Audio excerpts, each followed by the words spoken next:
ntago mu ijuru hazajya amasugi n'abatari amasugi bazajya mu ijuru abafiyemeri bazajya mu ijuru ariko bagize gute bihannye neza hari ibintu bidasaba ngo ujye gusenga ahubwo bisaba imbaraga z'ubwenge we na madamu mukorera miliyoni ku kwezi ariko muri kwa mu nzu 500 ibyo bintu bigura ikibanza i Kigali kandi ngo muri abantu b'Imana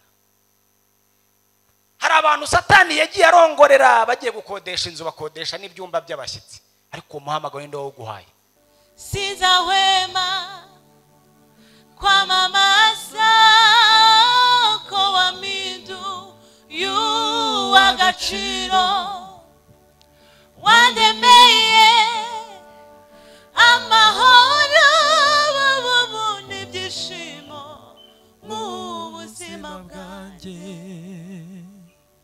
ntago ikibazo ari urugendo rushari rumaze iminsi unyuramo ahubwo yari inzira yo kugira ngo ugere mu bisubizo byawe ikibazo sakazi ikibazo si ibihobo maze iminsi ubona uri guhomba ahubwo ibyishimo n'inyungu ugiye kunguka nta muhanuzi wabo twiwacu nibihaba ngende umufana wo mudamu wanjye azi kuririmba ntago ngiye mbabwiye ngo nimwakire imodoka kuko dore imodoka ziri muri mwebwe ahubwo icyo ngiye kugukora muri akangiye kugira ngo hindukire ufate imodoka yawe impamvu navuze ngo ngiye kwivugaho nanjye niko Imana yampinduye igitabo cyatuma nivugaho n'amasaha 5 agashira mvuga uburyo Imana igira neza Yesu ashimwe cyane nababwiye ko navukiye mu bana 12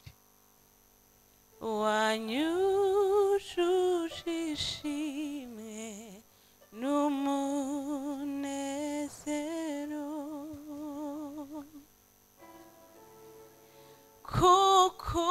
kukugira Yesu byamaze inyota wambereye intsinzi n'igitandara mbenide nkunda nk'uko we ubikora nta nshuti nzobona ingana wewe haleluya haleluya nta nshuti nzobona ingana wewe nta nshuti nzobona ingana wewe Imana ihabwa icyubahiro haleluya haleluya haleluya haleluya nta yindi nshuti tuzabona atari Kristo abana b'abantu bo baratubeshya hey haleluya haleluya Imana ishimwe ko ariyo nshuti nziza itazigera idutererana mu makuba n'ibyago nari mvuze ngo kugira Kristo nibyo biduhaye amahoro yuzuye nari mvuze ngo nta yindi nshuti tuzigera tubona atari Kristo ingana wewe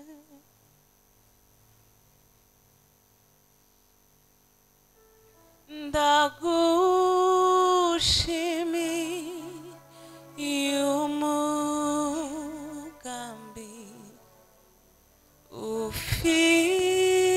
ufitiye ubugingo bwanjye mwami ndagushima Yesu kuzi vuga haleluya haleluya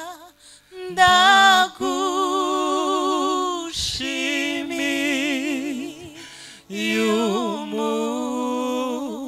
umugambi ufitiye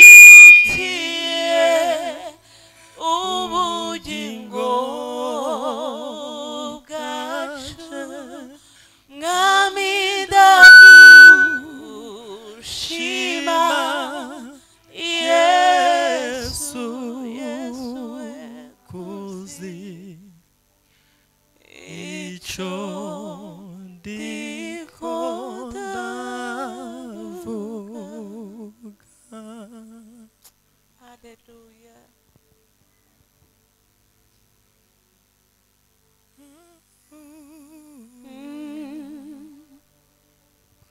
Narindi turofite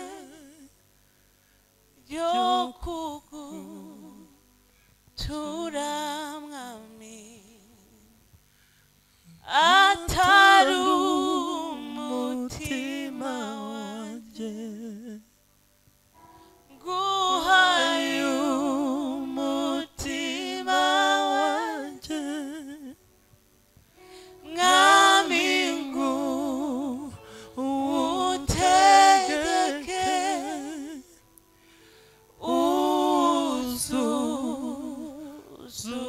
uzurukundo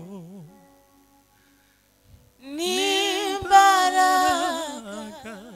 zo mw'ijuru guhayu mutima wanje mwamingu utegeke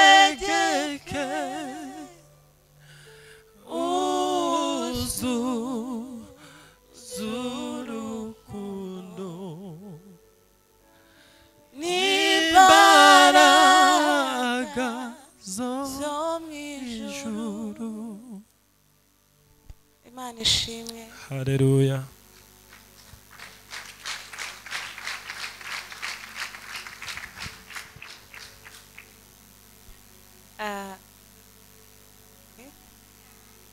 Use turacyategereje kandi byemeye. Njye nizeye ko byemeye ntabwo ngitegereje. Kuko hari ibintu njyewe ikibazo bambwiye kuririmba none ndi kuvuga. Nkunda kuvuga rimwe na rimwe iyo numva ari byo bije. Ntabwo njye ngitegereje kubera ko ninsohoka hano amasaha 3 araba yarangiye.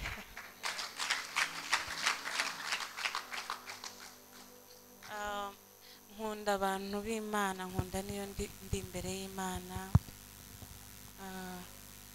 Ube witegura ubu ninjye ugiye kukwakira. Nkunda iyo ndimo hano hantu kubera ko hari abantu bajya bakunda kuvuga ngo bijya biba nk'ikinya, ariko sinshaka ko biba ikinya kubera ko akenshi ikinya kigushizemo urongera ukumva uburibwe. Ndumva nifuza ko birangira kandi njye ndabyizeye ku giti cyanjye ko mu masaha 3 habiri burangire. Bari kutwigisha abakozi b'Imana bose batambutse hano, Imana ibaha umugisha. Nibutse ijoro rimwe twari turi mu materaniro ari online. Ndashimana ko icyo gihe bari batekereje ko ndi bubwirize, hanyuma ntabwo nari meze neza. Hari umubyeyi wigeze kuvuga ngo abakozi b'Imana bidusaba imbaraga kuko hari igihe ari twe natwe tuba dukeneye kwakira kugira ngo turuhuke, ariko bikaza gusaba ko ari wowe uri buze kunyuzwamo ahubwo ibiruhura abandi. Uwo munsi ntabwo byari byoroshye, ariko ndashima Imana ko narabwirije mbwiriza abantu ariko nanjye mbyishyiraho. Icyifuzo nari mfite iryo joro ntabwo bwakeye kitasubijwe. So ndero njyewe abantu baba bari hano, wenda hari abantu baza kubera ko kazi kabaye gake bakavuga reka tugende tube turuhuka, ariko nimba neza uzi icyakuzanye hano ni ukuri bijya bikora bino bintu. Wigeze kuvuga ikintu kinko bajya bakunda kuvuga ngo ishimwe ry'umunyonzi rimenywa n'umunyonzi. Ibyo ntabwo byari ishimwe, ariko iyo umuntu akoze ku kintu uba wumva kigukozeho. Hari igihe yigeze kuvuga ngo nimba warigeze gukizwa abantu bakabyita ibikabyo. Ngenda biswa byambayeho, ariko ntacyo kizwa babyita ibikabyo, kuko hari igihe kizagera bya bindi bisi ibikabyo bakabyita ibyanyabyo. Kubera ko hari igihe kigera bitewe nuko nta kivamo. Bundi babyita ibikabyo ko nta kintu babona nyine biri gutanga. Bahora bakubona ku karago uri kuririmba, uri gusenga, ngewe nakundaga gupakira imyenda yanjye nkagenda nkajya nko mu rusengero. Byari ibikabyo pe. kugera umunsi umwe byabaye ibyanyabyo. Ndifuza ko namwe biva mu bikabyo, kubera ko ndabizi ko hari abo bari kwita ibikabyo. Nimba uri kumara igihe uri gusenga nyine bari kubita ko ari ibikabyo, bari kubita ko mwabikabije. Ariko aho kugira ngo ukabye kujya muri club, uzakabye kuba uri hano mu nzu y'Imana. Imana ihabwa icyubahiro, kuko muri club ushobora no kuzahakura inkovu nyinshi kubera ibikomere wagize, ariko byibura uzakabye mu nzu y'Imana. Narimbuze ngo kugira ngo uzakabye muri club, byibura uzakabye mu nzu y'Imana, kuko nabyo byitwa ibikabye. Muri famiye urananirana, iyo uri muri club ugenda buri joro ufite ukuntu uri bwambare, ushaka imyenda uri bujyane, nk'uko natwe tuba dushaka imyenda turi buzane hano. No muri club baba bashaka kugenda bameze neza. Aho kugira ngo uzakabye aho hantu, uzakabye mu nzu y'Imana. Hari igihe bizavamo ibyanyabyo. Imana rero mu ijuru ibaho umugisha. Sinzi niba ndirimbye uko bishaka, ariko usabye indirimbo ndakwibutse. bansabye ndategereje, ariko kereka nimba ibintu ugiye kwigisha biri bugendane nabyo, kuko ni ukuri kose nkurikije amagambo batubwiye. Cyakora reka dushime Imana, reka ndirimbe indirimbo yo gushima Imana. Okay, ndabona mutishimye, reka ndirimbe ndacyategereje. Ariko ndacyategereje, numvaga twagendanye cyane. Twizeye nanjye turi gushima.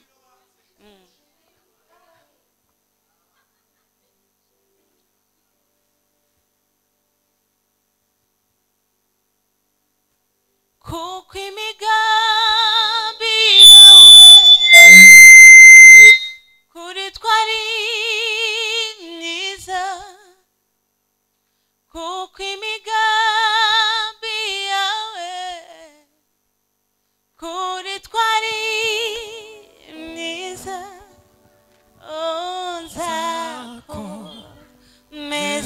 nkwizere, kuko utayobya.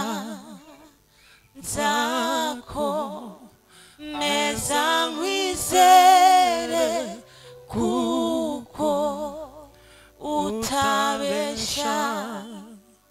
Sinzahwema kwamamaza ko wampinduye uw'agaciro, wandemeye amahoro n'ibyishimo mu buzima bwanjye. Sinzahwema kwamamaza ko wampinduye uw'agaciro, wandemeye amahoro n'ibyishimo mu buzima bwanjye. Imana ibaho umugisha. Amen.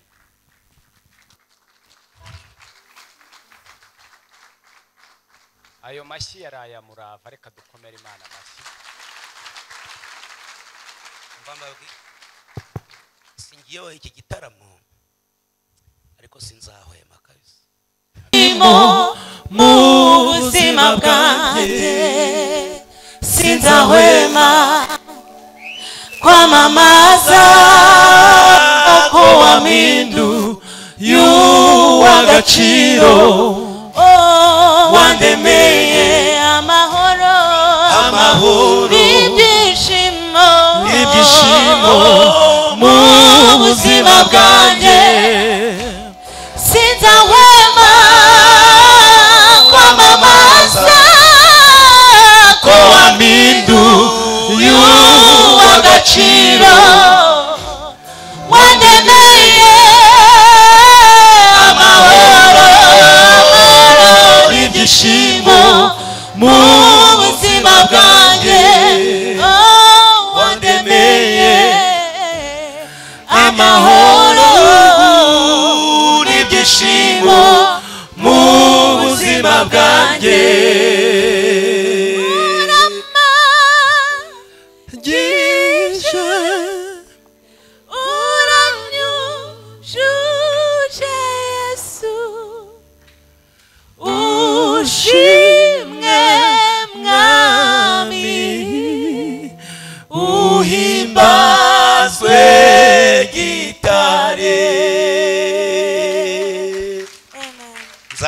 nanjye tu haleluya amen aya uraririmba wa mugore we Gafara nsabye kandi karirimba kamwe gasabye ndagasabye gasabye wandemeye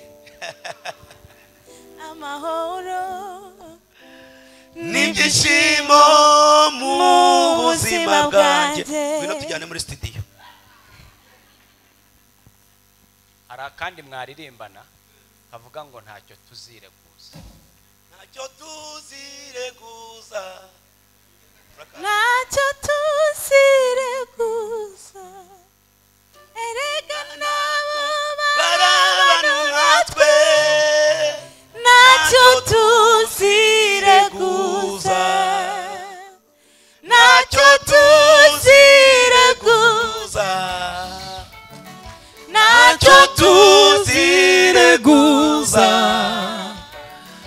erega nabo barabanu nkatwe ntacyo tuzireguza amen haleluya amen haleluya amen haleluya amen uwandemeye amahoro katusubire muri ubwiriza n'ibyishimo sinzahwema dutangire sinzahwema kwamamaza ko wampinduye uw'agaciro wandemeye amahoro n'ibyishimo mu buzima bwanjye sinzahwema kwamamaza ko wampinduye uw'agaciro wandemeye amahoro n'ibyishimo mu buzima bwanjye sinzahwema kwamamaza ko wampinduye uw'agaciro Teta Cecilia la wandemeye amahoro n'ibyishimo mu buzima bwanjye hari ikintu ntekereje nshimye Imana ko yankuriyeho Yuda Wow, amen, amen, amen, amen, amen.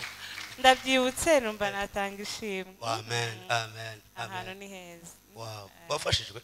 nafashijwe Wumiwe njye mbe? ndafashwa cyane Wow, mfatwa vuba Imana igumugisha. nshimye Imana ko yankuriyeho Yuda Amen. ndabyibutse nari ndimo ndaririmba ngo ndashima Imana ko yabonye ko ndi uw'agaciro Amen. ariko ndashima Imana ko ibona koko ko ndi uw'agaciro Amen. uburyo yanankuriraho Yuda erega buriya hari abamugumanye Cyane kabisa. Of course harabamugumanye. Imana ishimwe ko ngiye yamunkuriyeho Amen. tujye tuvugisha ukuri Amen. buriya nanjye hari abamukuweho nkimufite Amen. nta kibazo Amen. kuba mukuriweho nawe buriya birahari Amen. ahubwo unezezwe nuko mukuriweho kuko buri ibyo mwari mutarabona muzabibona Amen. buriya Amen. nete mwari mutarabona mugiye kumubona Amen. kuko Imana yatubwiye ngo nibwo dutangiye ibi ntacyo nibashake babibone Amen. ngo bazabibona nta kintu bintwaye Amen. ndabizi abantu barakritika twe niho tuba twe turahabarizwa tuba tuzi icyo bivuze Ego. nari mvuze ngo nibwo dutangiye Amen. aya magambo uvuze ndayumva cyane Amen. kandi sinyabwiwe rimwe Amen. Imana ishimwe ko aribwo dutangiye Amen. haleluya Haleluya. ndashima Imana ko aribwo dutangiye Amen. Imana ihabwa icyubahiro Amen. ko Amen. yateguye abantu tuzagendana Amen. abakwiriye muri icyo gihe Amen. abadakwiriye bakavamo Amen. Imana ishimwe ko dutangiye Amen. Imana ihabwa icyubahiro Hallelujah. ko ibihe byagiye byaragiye Amen. haleluya Hallelujah. Imana ishimwe ko hagiye kuza ibihe bindi bitangaje Amen. ari byo tugiye gukoreramo Hallelujah. ahari n'ubundi ntitwari bukorere muri biriya bihe Cyane kabisa. Imana ihabwa icyubahiro Amen.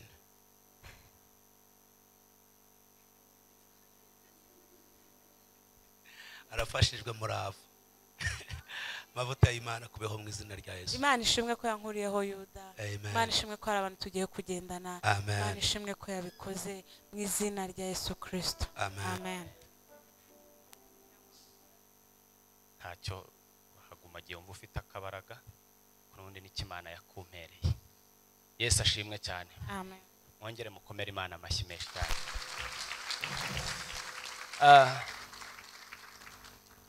Reka mbwire na buri muntu wese uri hano yirebe, arebe agaciro ke, arebe n'imbaraga yashyizemo zo kugera hano, arebe n'ibyo yemeye kwigomwa, arebe n'ibyo arimo arakorera hano, yikomera amashyi.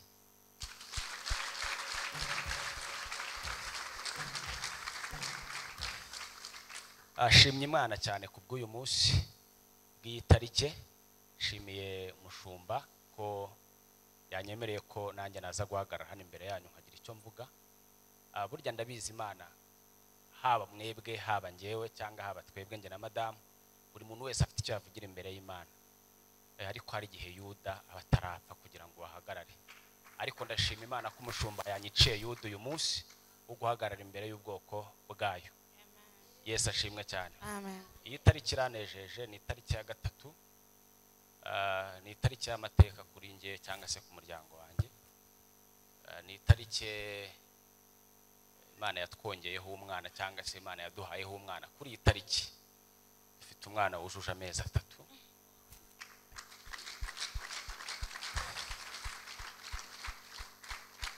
Ndabishimira Imana cyane rero. Uyu munsi muraza kwihangana, twahuye n'abavugabutumwa, twahuye n'abayigisha, twahuye n'abahanuzi. Ariko uyu munsi nanjye nashaka kugira ngo ushyire muri kategori y'abigisha. Ye kuba mwarimu. Baduhanuriye imodoka, baduhanuriye ko ba Yuda bapfuye, ariko burya hari ukuntu Yuda apfa wamurekera mu nzu akanuka.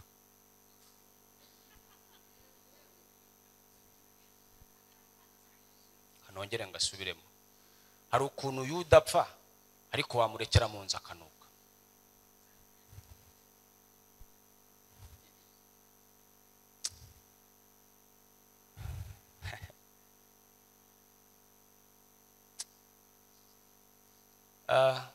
Ndi umugabo nk'uko mubibona kandi ushima Imana.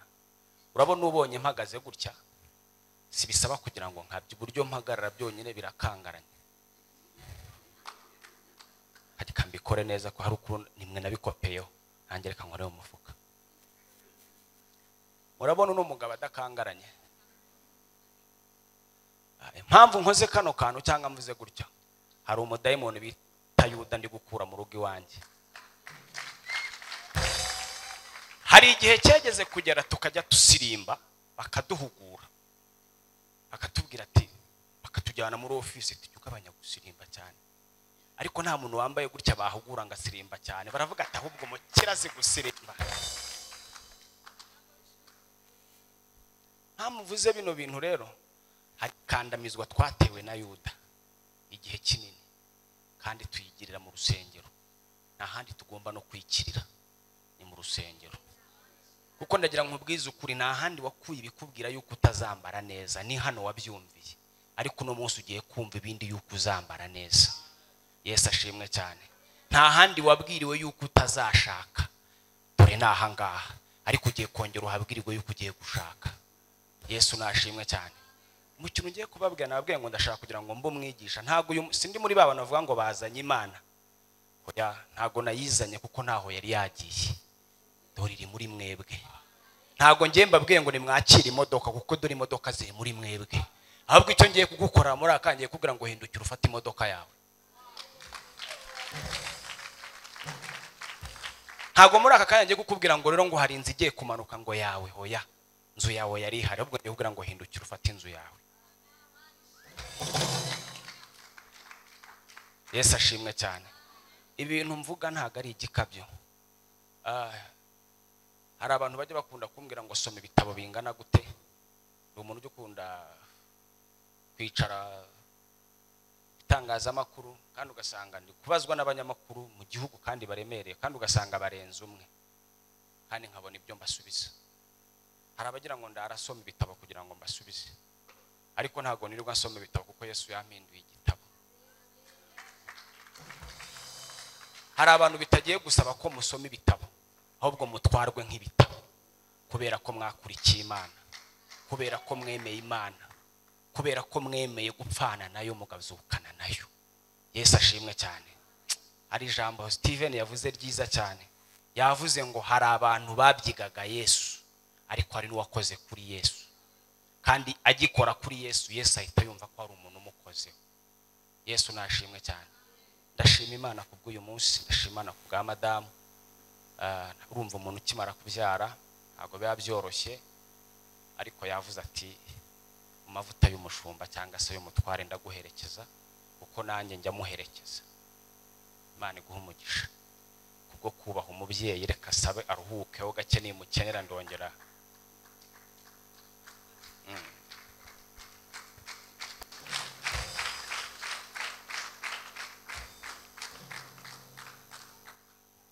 Tugiye kuganira kandi uyu munsi ikintu waje ushaka, nta nicyo nge nazanye, icyo wazanye ushaka urataha ukibonye.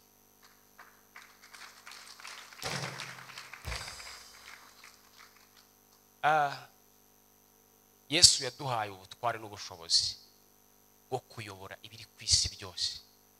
Harimo abagore, harimo amazu, harimo amafaranga, harimo akazi, harimo kwiga neza, harimo kuzura Mwuka Wera. Byose twarabigabiwe. Yesu nashimwe cyane. Ntago biri buze gusaba kubihanura, ahubwo twarabihawe, ahubwo biraza gusaba ngo byakire. Yesu nashimwe cyane. Yesu nashimwe cyane. Amazina yanjye nyirizina nitwa Habiyaremye Zakari. Ndi Bucura mu bana 12. Ariko ubu turi 4. Bandi baratashye. Ariko ndabishima Imana. Uyu munsi rero ndabizi hano hashobora kuba harimo abantu batuwe bankurikira, tujya tubana mu materaniro haba ya online haba n'ahandi nkaha njya. Ariko uyu munsi nifuje ko ndibuze kwivugaho, cyangwa se ndibuze kuvuga amahame y'ubuzima bwanjye nabanyemo n'Imana. Yesu ashimwe cyane. Ndabyibuka umunsi umwe turi mu itorero bita Salvation Paris, yaradusuye. Mpamvu ndabyibuka ko ejo bundi tuvugana asaba kuza, ntabwo nigeze mugora kandi ntagaze impamvu, nahise mbyumva byihuse. Ariko niko ari umushumba nzi, kuko ndabyibuka ko naje mvuga ati ariko ndabwiriza iki, ndavuga iki, kuko muzi nk'umushumba ugira ijambo, azi gusobanura ijambo, muzi nk'umugabo w'umunyamahame.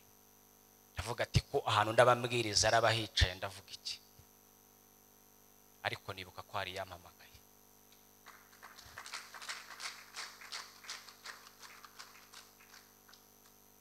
Ndabyibuka ikintu mwibukiro cyatumye mukunda cyane, yegeze kuduha ubuhamya. Aratubwira ngo hari imirimo yakoze mu musirikare wa Yesu, ariko yegeze kutubwira ko yegeze kubaho n'umusirikare, ubwo twabita babisi. Aratubwira ngo ajya mu ngando, bose bari abantu bari bagiye mu ngando, ariko bigezeho ngo akajya abona ntago arimo aragaragara, abona nyine ntibyoroshye. Icyo gihe ngo bafite gahunda yo kugira ngo gahunda yo kubabyutsa yari 11:00. Unoyo ngarangije ndumva yaratubwiye ko yabyutse 10:00. Areje atangira kuvuga muri zano, bavuga ati ngo bose barabyuka. Itegeko ryari nta muntu wemerewe kumubaza ngo ninde ukubwiye ngo tubyutse, kuko hariya cyari ikinyabupfura kiharangwa kandi bagutoza ikinyabupfura. Bose ngo barabyutse. Bamaze kubyuka abasohora hanze, ababakoresha icyo bita amakeri. Nta muyobozi wari wamuhaye akazi n'umwe, yabyiyumvishijemo. Ngo bikimara kugenda gutyo, ngo wa undi wari ushinzwe kubabyutsa abyuka nyuma yabasanga akazi kakomeje. Arebye ubayoboye asanga no mushumba. Aratubwiye ngo Yesu agira ubwo aravuga ati aho bukera none ubwo wenda mukanya araza kuncanga mu tuntu twishe. Arategereza utuntu bamucangamo, yatubwiye ko yatubuze. Ubwo uwo munsi batavuga ati ugomba kujya woga n'amazi ashyushye, bagira ku duporomosiyo ngo batangira kumwemerera. Baravuga ati kandi buri mu gitondo ujye ubikora.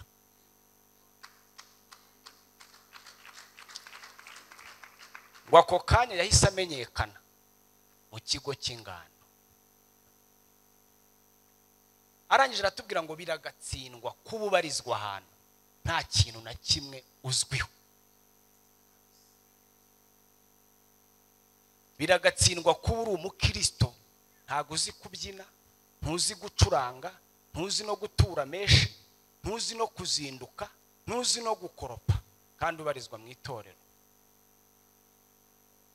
Kandi umwuka ukaba umwe, ukagira ngo nawe wambikwe. Ugire gute? Yigisha ibyo bintu yabyigishije nacuzaga inkweto Kimisagara. Ndashimira umukozi w'Imana Steven, ndamukunda cyane. Ni umugabo ujya ubwiriza, nanjye yo nabonye ari ujya kubwiriza kenshi njyayo.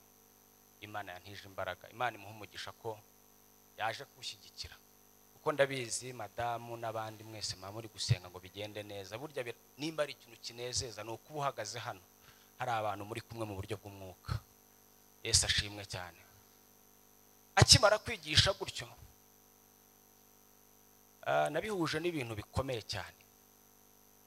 Hari ibyo nge nari narakoze mu myaka yanjye sinigeze njya mu ngando ya gisirikare, ariko nahise nibuka kera nkiri umwana twavukiye mu rugo rukennye cyane, ariko nibuka ko nta muntu wegeze unjyana ibiryo, sinegeze ndwara bwaki.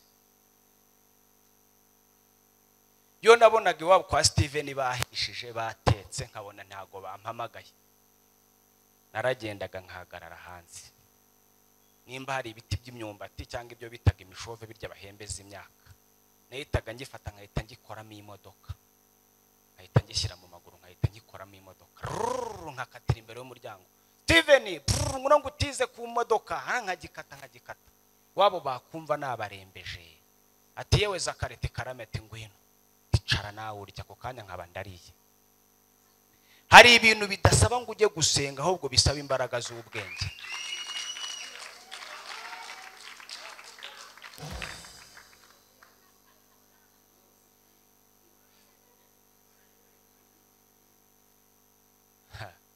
Turaza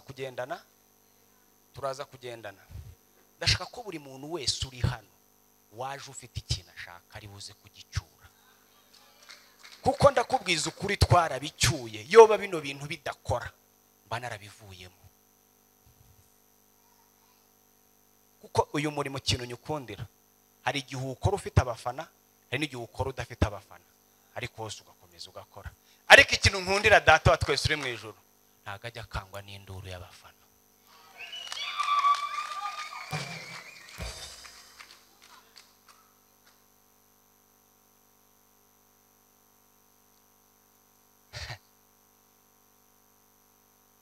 Ubundi induru y'abafana mwarayibonye, ariko turimo turabona induru y'Imana.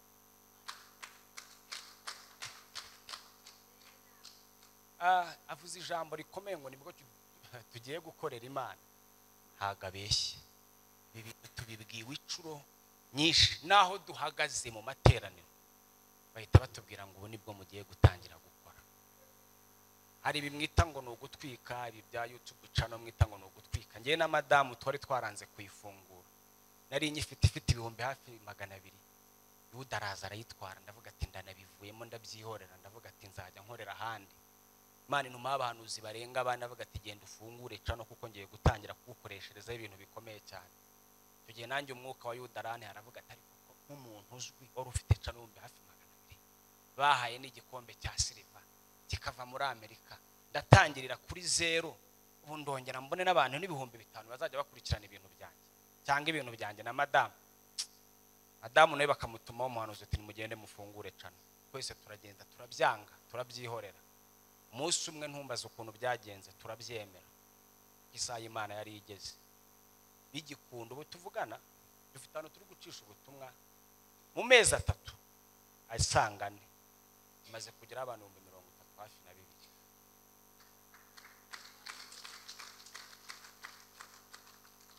Mu bintu tutatekerezaga n'ubitekerezo byo ko twigire n'inama cyo dushaka amafaranga tuyigure iyo dutangiriraho, ariko nitwabikora. Navuze ngo uyu munsi ndashaka ko ndibuze kuba umwigisha, kuba utari buze gutera aleluya nyinshi nta kibazo biri buntere, kuba ntari buzi guteze ntugire ikibazo, kuko n'ubundi icy'ingenzi ni kuri butahane igisubizo cyawe. Icy'ingenzi ni kuri umenya ahantu igisubizo cyawe kiri. Kandi ndakubwiza ukuri, ntago ndi umugabo uhagaze hano mu makote gusa, ndi umugabo wiyemera ko harimo umwuka w'Imana muri njye. Impamvu navuze ngo ngiye kwivugaho, nanjye niko Imana yampinduye igitabo cyatuma nivugaho n'amasaha 5 agashira mvuga uburyo Imana igira neza. Yesu ashimwe cyane. Nababwiye ko navukiye mu bana 12. Nakuriye mu muryango wa wundi ntari buze gutinda. Ndabyibuka bari gutanga ibiringiti bya Croix Rouge murayizi mwese. Na ya mashaza akataguye murayazi. Urabizi ari amashaza rero bayatangiraga mu mudugudu. Kandi iyo babaga bagiye kuyatanga habazaga inteko. Yari amashaza y'abahanya abatindi. Kandi biri buze kwemezwa n'abantu koko muri abatindi mutabasha kuyagura. Izo nama natwe twazibarijwemo. Kandi iyo mu muryango wanyu habaga harimo umuntu mukuru, ntago yagendaga wenyine. Kugira ngo nimba bagennye ko umuntu ufite umuryango w'abantu 5 bamuha ibiro 5, byasabaga ko abajyana mwese mugatonda umurongo w'amashaza na ruwiri. Barawudutondesheje. Yesu ashimwe cyane. Barawudutondesheje. Ariko Imana ibaho umugisha. Barawudutondesheje. Ndabyibuka ko muri karitsiye iwacu ahantu hose haburaga igitoki, bazaga kugisakira mu rugo.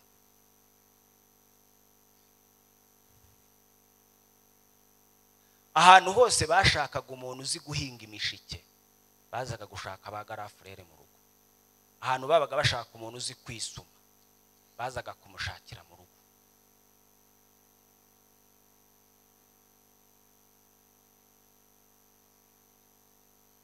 Iyo umuntu iwacu yarwaraga kugira ngo yivuze yagurishaga akarima.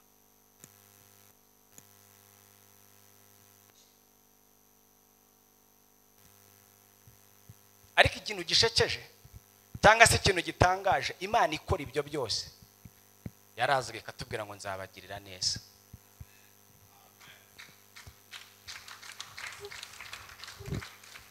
Imana yarazaga avuga ati nzabagirira neza. Ndabyibuka umunsi umwe nari ndimo ndasengera aho bita mu Bugarama. Abantu ba mu Bugarama murabizi hari abantu b'abanyamwuka. Ndi gusenga ndi mu mwuka, tujya nifite icyifuzo cyo kugura igare. Umusore wabaga ugezweho iwacu abaga afite igare, yabaga afite umurima uhinga babyitaga block zino zihingwamo imiceri. Icyo cyifuzo nari mfite. Umuhanuzi ajya mu birara avuga ati umva nkubwire wa muhungu we, tujya nubwo bari kunyita umuhungu, wa mwana we, ntago Imana iguhaye igare, nta nubwo iguhaye umurima wo mu gishanga. Imana ikujyanye i Kigali. Imana ikugiriye neza, kandi Imana izaguherayo umuryango mugari, kandi Imana izaguherayo n'inzu, izaguha n'izindi abandi bantu bazapangamo. Ndabyibuka uwo muntu akibihanura, uko muri iyo groupe twasengeragamo, y'umwe yabaga yanyuye kuwa 3, undi yanyuraga kundi ukurikira agiye kungaburira. Bakibwumvi ubwo buhanuzi bose baravuze atari ku uyu muntu yahanuye, ariko hano ho yatubeshye. Uyu muhungu ntiyigeze yiga, nta niwabo wigeze wiga, nta niwabo uri i Kigali. Ni gute ahanuye urubyara i Kigali, agahanura inzi i Kigali, agahanura kuzamenyekana i Kigali? Nanjye ntugire ngo nabo bavuze gusa, nanjye ntago negeze njya ku rutonde rw'abashyigikira umuhanuzi. Nanjye nagiye inyuma y'abavugaga ati ubuhanuzi sibwo, agari bwo. Nanjye mbugiye inyuma.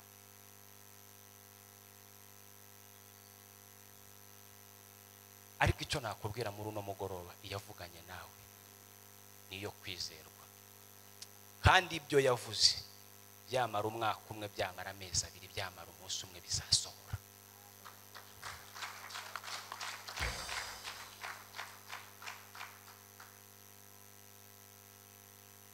Ariko impamvu ndi kuvuga buno buhamya cyangwa se ndi kukubwira ino message yawe cyangwa yanjye, ndagira ngo wubahe Imana ariko nawe ntiwisige. Hari ijambo maze iminsi mbwira abantu ngo sinyikeneye ko abantu mu nkunda gusa, wikeneye ko abantu bagukunda gusa, ugiye kugera ukeneye ko abantu banakubaha. kuko burya hari igihe abantu bagukunda kuko hari ibyo wabahaye, ariko hari igihe abantu bakubaha nta n'impamvu. Yesu nashimwe cyane.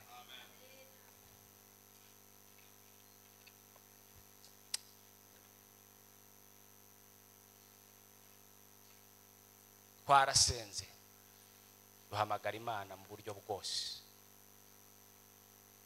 tuyisaba ko yatugirira neza. Byageze n'igihe abantu badutera inkunga y'amasengesho yo kugira ngo umuntu nawe urya rimwe ku munsi yigomwe kwisengera, aza gusengera kubera ukuntu ari kukubona umeze, ari kukubona ukuntu usa.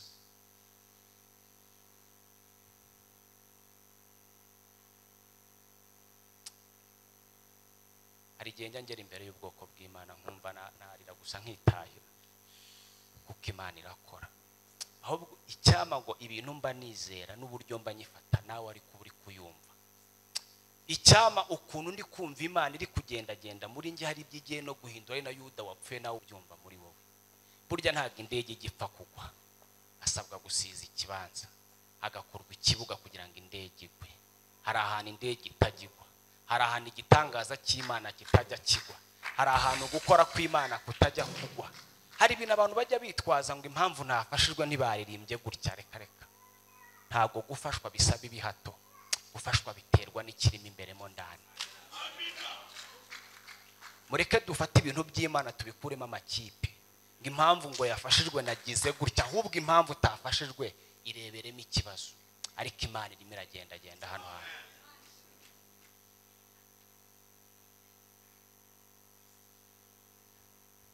Hari ikintu iyo ndi kuvuga Imana njya nitondera, hari ikintu njya mbasha kugira ngo mbwire umuntu wumva Imana, ukunda Imana, tujye mu mwuka dusirimbe, tujye mu y'itatu tuyakore, tujye mu y'icumi tuyakore, tujye mu ya 40 tuyakore, ariko tuyakorane amahame.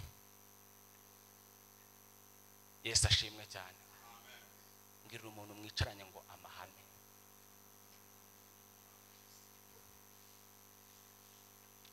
Imana yambwiye ko izangirira neza, mwabyumvishije, mbwira ko izanjyana i Kigali na Ruwi cyangwa Gusimba itinzemo cyane. Ndabyibuka umunsi umwe inzara yarandiye, irani njya muri cyerekezo, ndangije mpagarara hanze yo mu rugo ndahareba, ona ibintu byose byanze. Ndagije hari nka saa 8 z'amanywa, nta mwenda nari ifite nzinga. Ako kanya nahise fata ikirere mvaho bita Nyamasheke, itanisanga ahantu bita mu Bushenge, nahagiye n'amaguru. Ngeze aho bita mu Bushenge ndabyibuka ngera ahantu bita mu Kamina, ahantu k'agasatere mba ndebye amazu, mba misemo inziza, mba ndagenda komanze. Ndababwiye ati nitwa Zakari, ndashaka ko mumpa akazi ko kugira gute. Hari n'akandi twasabaga kara ko kuragira inka, ngiye mumpa akazi ko kuragira inka. Aravuga ati umushumba turamufite, ukuri kugira ngo dukuri tugendane, ati turamufite. Nanyije narababwiye ati ngiye ndajya nkorera ubuntu. Ngiye kubona mbona barikanze ubuntu, ati cyane, ati turaje gato tubitekerezo. Basubiye mu nzu mu 5 baragarutse, akazi turakakwemereye, ariko wongereho kiki. Umva umuntu Imana yabwiye ko izagirira neza, izajyana i Kigali, izagira ikomeye, iza agiye gutangira akazi k'iki. Kumushumba w'inka yari ahari, bahise ako kanya bangurira ngiye w'ihene, bambaye umushumba w'ihene. Ndaziragira amezi agera nko muri 3 ku buntu. Ndangije nkiri aho ngaho, ngiye kubona mbona umuntu w'umumama kera wari uzi mu rugo, uzi story yose yo mu rugo barambonye. Hari ukuntu twabaga turwaye amankarya yo kwifi, yabaga yarazamutse kubera urume kugera hano, ikirenge ugira ngo kirwaye indwara kandi ari kizima. Arandeba aranyitegereza, so kwa runaka yego biti, ndamusobanurira. Arambwira ngo umva mubwire rero, dore nkorera ahantu bitanaha, ku munsi uyu niyo uzafata inzira uzi undebe, kandi uzaza ubaseze yo ntabwo uzasubirayo. Ako kanya naratashye mvuye kuragira ihene, ndagenda mbabwira ukuntu bimeze, bambwira ko mbahemukiye.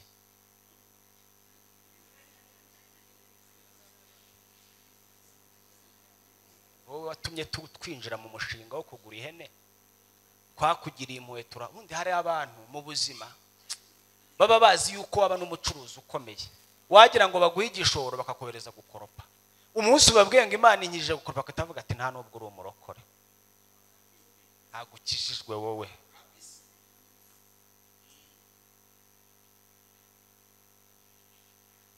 Hari igihe hari ibintu abavandimwe bajya badukora bakumva ngo ni abantu beza, akagufata akaba yashinze iduka, yamara kurishinga akakubwira ngo ujye uza udaha ibirayi, ejo wabona akazi ko kutadaha ibirayi uvuga ati rero ndagusezeye, akakubwira ati sha uri umuvandimwe yarampemukiye, siko yanze kundahira ibirayi,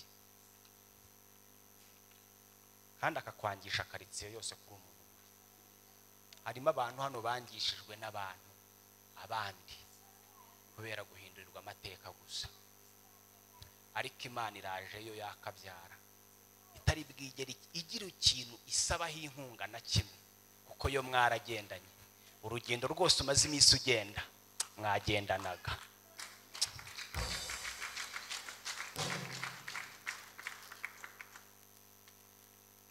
Ndakuvuga uyu munsi, ndumva ndi mu mwanya wo kuvuga gutya nitonze, ahubwo twumve cyane. Ndangije ndagenda mva aho ngaho bitaga mu Kamina, bangezeho bita mu Bushenge, umujyi wa nyawo.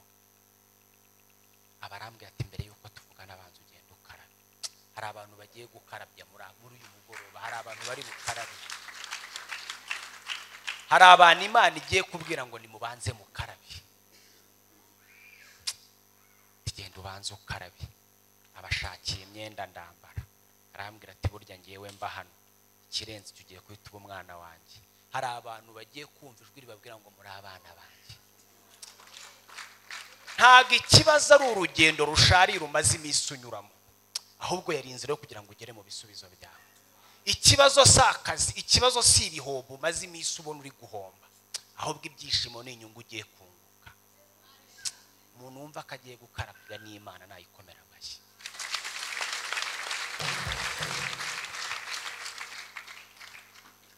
Ako kanya arambwira tugiye kujya ukora akazi ko gukora amasambusa. Aho none natangiye gukora amasambusa y'ibirayi, madama amaze iminsi ambwira atari kujya uvuga ko wakoze capati n'ibirayi ko utajya unkorera, ariko nzagukorera. Ndatangira ndakora, niho hantu natangiye kumenyera ko umuntu akaraba. Ahandi wasangaga umuntu amara ibyumweru nka bitatu, umuntu ari kunuka nk'ihene nyine. Iyo wabaga uri umushumba w'ihene wabaga unuka, wacaga abantu bakagira ngo ni ihene itambutse.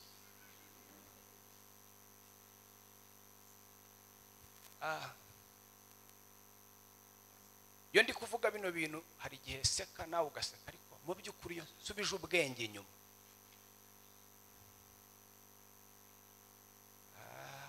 subiza ubwenge inyuma kuri bya bindi. Ndabizi wambaye ibubu uraberewe, watebeje uraberewe, ariko subiza ubwenge inyuma wibuke bya bindi.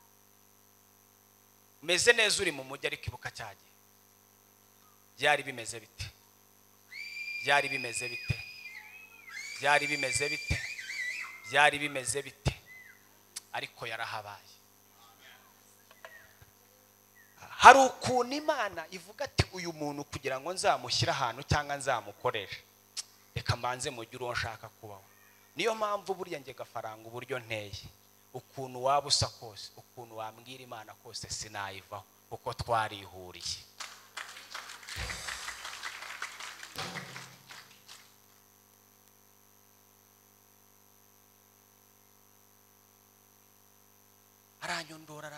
aranyondora dusenga, Imana ivuga, Imana ikora.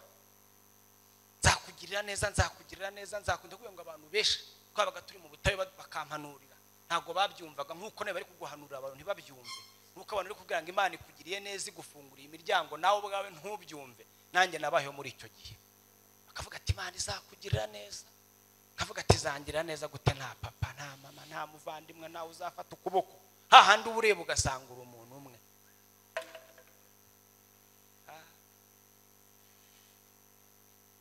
Ariko yakabyara ntabwo yigeze inkozi isoni. inanagize igihinza ni Kigali, ntago naje ngo hite curuza boutique, nta nubwo naje ngo hite curuza imodoka. Naraje nkihagera akazi ka mbere nahingukiye mu cyumba ati njya gukora akazi ko mu rugo. Ubu nari abantu bafite abakozi bo mu rugo nibagire gutya, abantu bafite abakozi bo mu rugo nimuzamura. Ubu ngubu ni umukozi wanyu uhagaze imbere yanyu ngo nimubyibazeho, uriya mwasize mu rugo muhemba 15 na 20.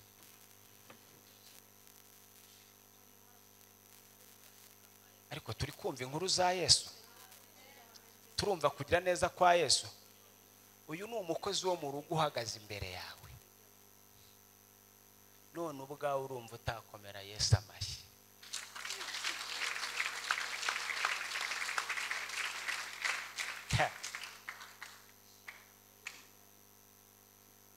Uyu ni umukozi wo mu rugo uhagaze imbere yawe.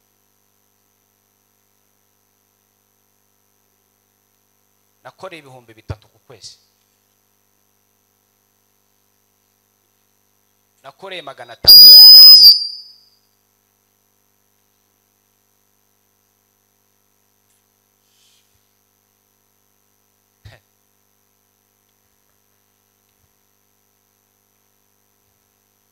Hari igihe bajya batwigisha ngo Imana igiye guhindura ibintu, Imana igiye gukora ibikomeye. Ariko nagira ngo ubwire umutima wawe ngo Imana igiye gukorana nawe. Bwira umutima wawe ngo Imana igiye gukorana nawe.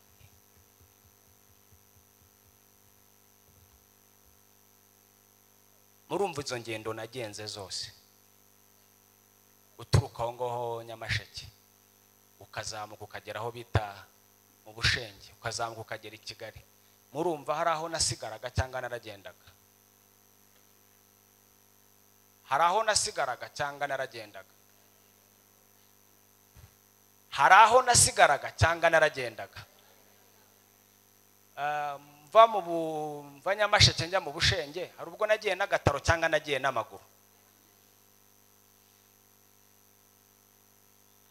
Ira mugenzi wawe ngo uri murajya.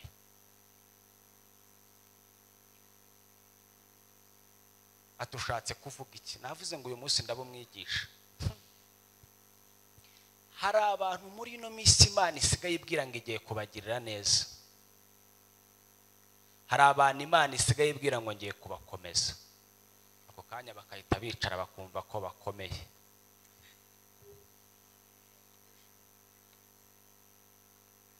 Tongera subiremo. Hari abantu Imana ijya ibwira ngo ngiye kubagira abantu bakomeye cyangwa ngiye kubakomeza. Ako kanya bakahita bicara nk'abakomeye. Iyo abahanuzi cyangwa se abari gushima Imana cyangwa ababwiriza, iyo bahagaze hano akavuga ngo naguze imodoka, afite imodoka, afite inzu, twese twuzura umwuka wera tugasimbuka. Ariko nitumubaza ngo wayiguze ute? Nta numwe ujya ubasha gusohoka nyuma y'iterano baza ati tubwire ko wagendaga n'igare, wayiguze gute? Nyamara buryo umwegereye yaguha amakuru arenze aho yavugiye hano.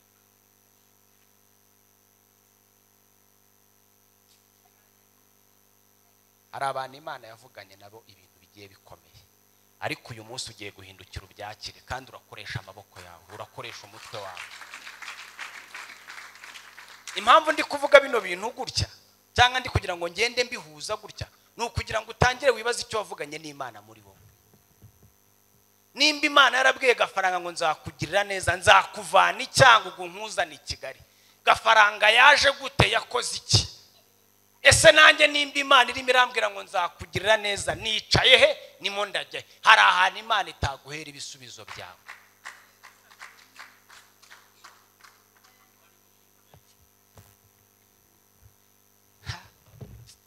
Nyankunda kubwira abantu ngo Imana ikintu ikeneye kurangaza ubwonko, yarangiza ikazi kabucukuramo imodoka ushaka.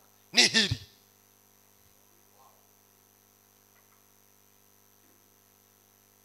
umugabo ushaka ari mu bwonko bwawe ndani. Icyo Imana ikeneye ni kuhambura ubwonko, yinjiremo imucukuri muvanemo. Amafaranga ukeneye ndakubwiza ukuri ari mu bwonko bwawe, kuko twabaye abanebwe n'ubundi ari ikintu abarokore twigirira. Imana naho wama kurya duke nkaryama kare ariko nkatura kwihuriza muri wowe. Cyo ni ikinyoma cy'ubukene. Hari n'ikindi abarokore tujya dukunda kugera, umurokore wese bagiye gusohora mu nzu, umurokore wese byanze atangira gusengera iherezo.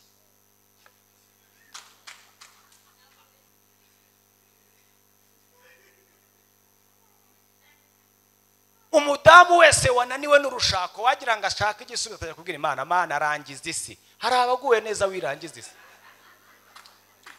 Hari abantu bashinga itorero rya kanga ati Imana arangiza isi. Ntago riri burangire hari itorero rihagaze neza.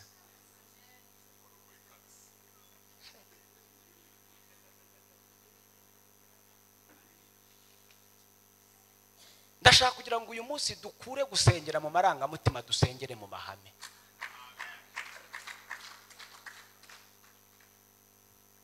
Kugira ngo amina cyane. Kugira ngo amina cyane.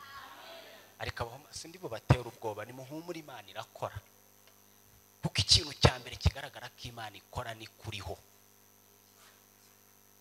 Imana itabishatse nta nubwo wagira gutya ngo bikunde. Ariko ikimenye undi hari abantu bajya hari mu gihe umuntu abwiriza nkavuga ati Imana afite ubushobozi ariko wenda hari n'amaraso yagisora abashuka. Nkahita numva namumana nkuko tuti nkavuga ati hano beshya abantu. Ukumva bwiye umuntu ngo ibintu by'Imana ngo nta muntu ujye ubishyiramo ubwenge. Ni nko kubwira dogiteri wize mu Buhinde ati ngo uyu ujye ubaga abantu ariko ukuremo ubwenge wigiye mu Buhinde. Urumva uwo muntu yabo mugangara wize mu Bushinwa, none baraguhamagaye muri kampani ngo ujye gukora akazi ariko baragusabye ngo ukuremo ubwenge bwo waba ugiye gukoresha iki? None ugiye mu bintu by'Imana ukakuramo ubwenge waba ugiye kumaramo iki? Ijambo ryo rivuga ngo kubaho Uwiteka nibwo bwenge, kuva mu byaha no kugira gute. None ubujujuka tubukoreshe hehe? Tubukoreshe mwageze hano saa 3 umuntu batoraguye 2,000 cyangwa wabonye 2 by'amanyarwanda kashe nagire gutya. None se kuki ntawe yabonye? Uburakeka ko tugiye Nyabugogo ku muntu wiruzunguza tukamubaza kino gisubizo atahita kwereka inyungu. Kuki se yayikwereka? Niko hari amahame abonerwamo amafaranga, hari n'amahame abonerwamo amavuta, harimo amahame yo gukurikira Imana, hari amahame yo kwakira ibintu Imana itanga anyurahe. Yesu ashimwe cyane. Nkunda y'umundi ndi kuganiriza abantu amazi iminsi mu byumba ahantu no mu buvumo, akenshi barandakarira ariko nta kibazo. Mpamvu ndi kuvuga gutyo, nahisemo gukorera Imana ntabeshya. Imana yangiriye neza na nubira cyangirira neza, ariko my friend yarasabye ngo uremera kugendana nanjye. Nyemeye ibona kongi mbyemeye, nukuri kose utabyemeye ntago byakunda. Umushumba nakubwira ngo akira kwinjira mu gitangaza ntubyumve, ntago uzigera niyo yagusengera imyaka 20 ntago uzigera winjirayo.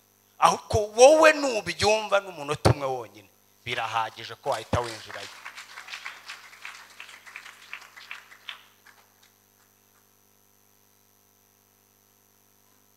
Imana yagiye imbwira ibintu bikomeye kambira ngo nzagukoresha, nzakugira iki, nzakugira iki.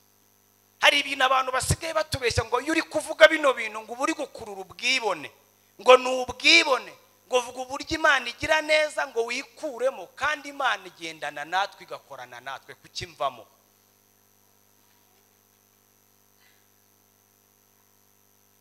Imana yakubwiye ko izakugira umucuruzi ukomeye, Imana yakubwiye ko uzajya kurangura Dubai, ariko Dubai umuntu agiye kurangura yo bigenda gute?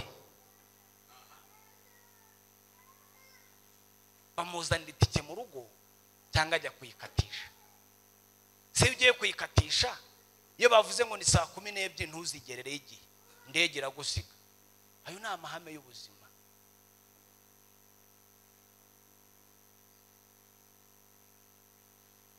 Ashaka kugira ngo turi abana Imana yabwiye ko izaha perime hano barimo hano. Abana Imana yabwiye perime mugire gutya.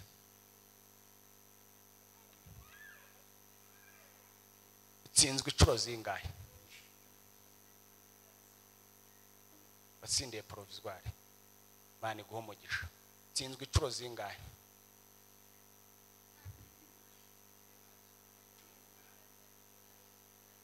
ubu waratsinze bivuga ngo yarayiguhaye we navugaga batarayibona wowe ufite provisoire wowe maze gukora icuro zingahe utsindwa ufite provisoire uratsindwa genda ukomeze wiyandikisha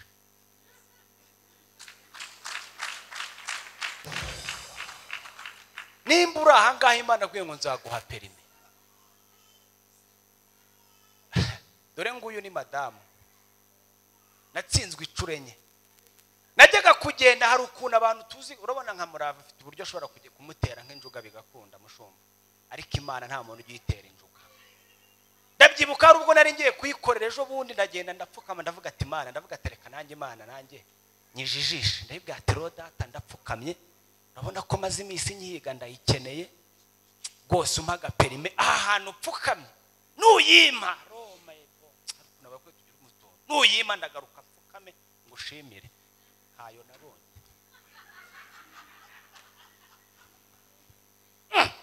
ese sinasenze ese sinizeye narizeye naranasenze ariko hari amahame perime yagombaga kubonekeramo byasabaga ko subirayo